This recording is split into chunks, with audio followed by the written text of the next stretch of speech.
When I stretch the moment I see you, you may think I am only loosening my body. Maybe I just woke up. Maybe my muscles feel stiff. Maybe I am simply doing that slow, adorable thing cats do before walking across the room. But if it were only a stretch, why do I so often wait until you appear?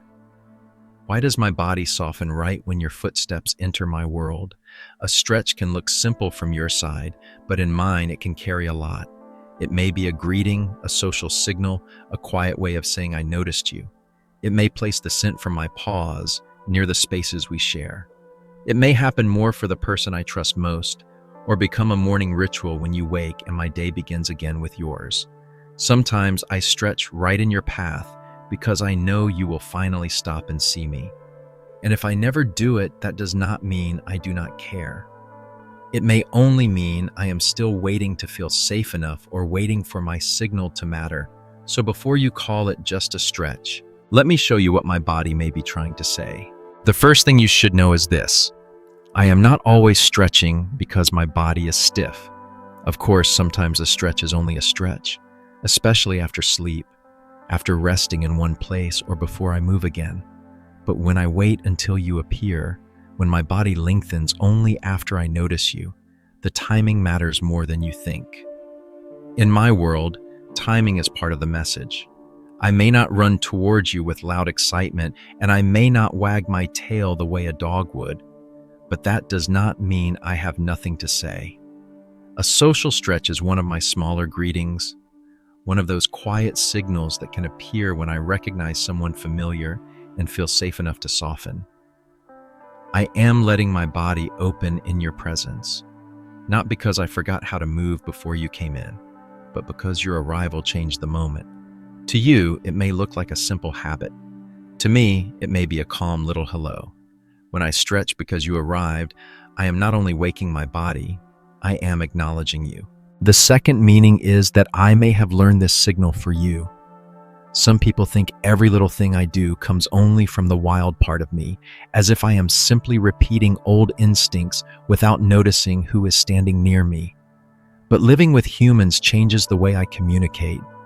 I learn which signals make you pause, which ones make you soften, and which ones bring your attention back to me without fear or force.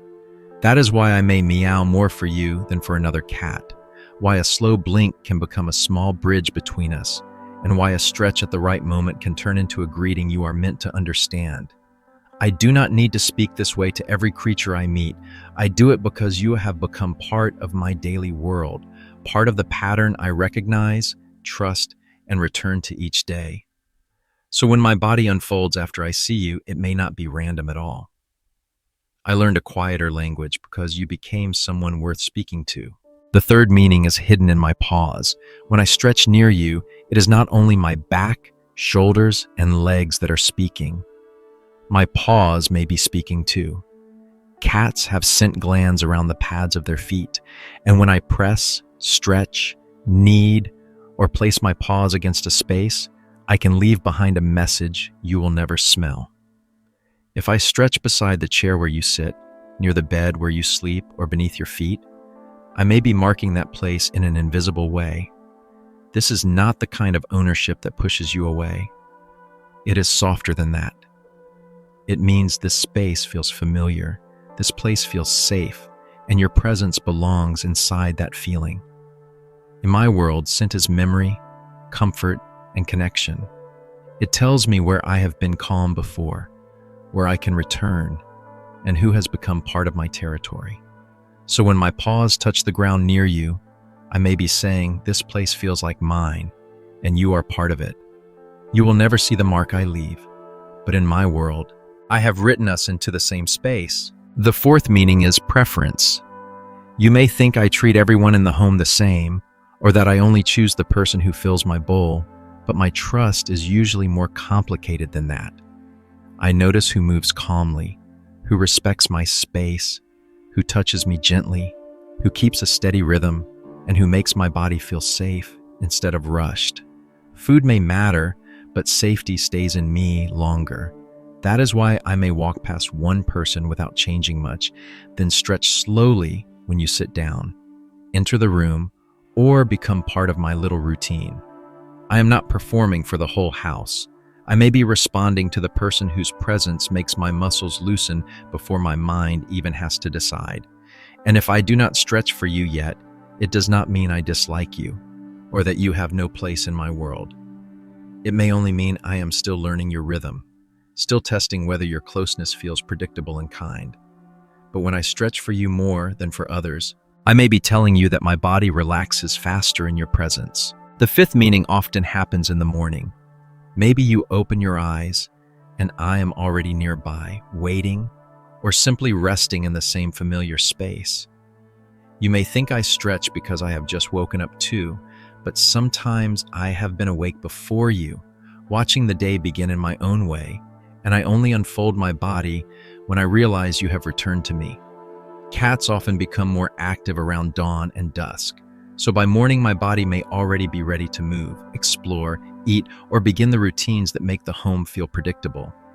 But when that stretch happens right after you wake, it can become more than preparation. It can become a reset between us.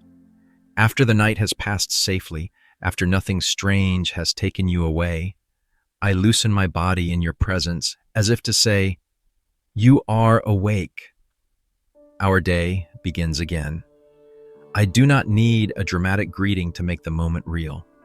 Sometimes my hello is only the slow opening of my spine, my pause pressing into a place that feels safe, and my trust returning with the morning. That morning stretch is not just the start of my day. It may be my quiet way of saying, "There you are." The sixth meaning is a little less innocent. Sometimes I stretch in the doorway, across the hallway, near the kitchen path, or right where your feet were about to go. You may think I have chosen the most inconvenient place by accident, but I know more about your routines than you realize. I know where you walk when you are busy, where you pause before leaving, and which narrow spaces make you notice what is in front of you. So when I lower myself there and stretch slowly, I may not be confused at all. I may be gently pulling you out of your hurry. Not desperately, not loudly, just with the quiet confidence of a cat who understands that attention often begins when a human has to stop. In my mind, it may sound like this. I know you are busy, but I am here and this moment can include me too. I am not trying to ruin your rhythm. I am asking you to remember that I live inside it with you, every single day. When I stretch in your path, I am not simply blocking your life. I am only softly asking to be included in it. The seventh meaning is for the humans whose cats never seem to do this. If I never stretch when I see you, please do not turn that into a sad story too quickly. It does not mean I hate you, and it does not mean the bond between us is broken. Some cats need more time before their bodies feel relaxed in a home, especially if the days are noisy, the routines keep changing, or the space feels tense in ways people barely notice. And sometimes, I may have offered small, friendly signals before, but no one paused long enough to answer them, so I learned that those signals did not work. The way back is not to force closeness, but to notice the smaller doors I still leave open. When I look at you softly, sit near you, pass by calmly, or stay in the same room, pause for a moment, blink slowly, speak gently, and let me choose whether to come closer. A quiet signal can return when it finally feels received in the language I understand best too. Sometimes a cat does not stop reaching out because they stop caring. Sometimes they stop because no one answered. So when I stretch in front of you, it may look small. It may look like nothing more than my body waking, my paws pressing, my spine slowly unfolding. But now you know it can be a greeting, a social signal, a scent mark, a choice, a morning reset, or a gentle request to be noticed. You are not wrong for missing it before, because my language is quiet and easy to walk past. But the next time I stretch near you, look again. I was not only stretching, I was reaching out in the quietest way I knew best. Maybe I am just a cat, but when I stretch for you, I am saying hello with my whole body. I do not need you to understand every signal I give, only to slow down enough to notice the small ones. I am marking the space we share, choosing your attention, greeting another day, and trusting you enough to soften near you. So the next time I stretch at your feet, do not walk past too quickly. Does your cat stretch when they see you?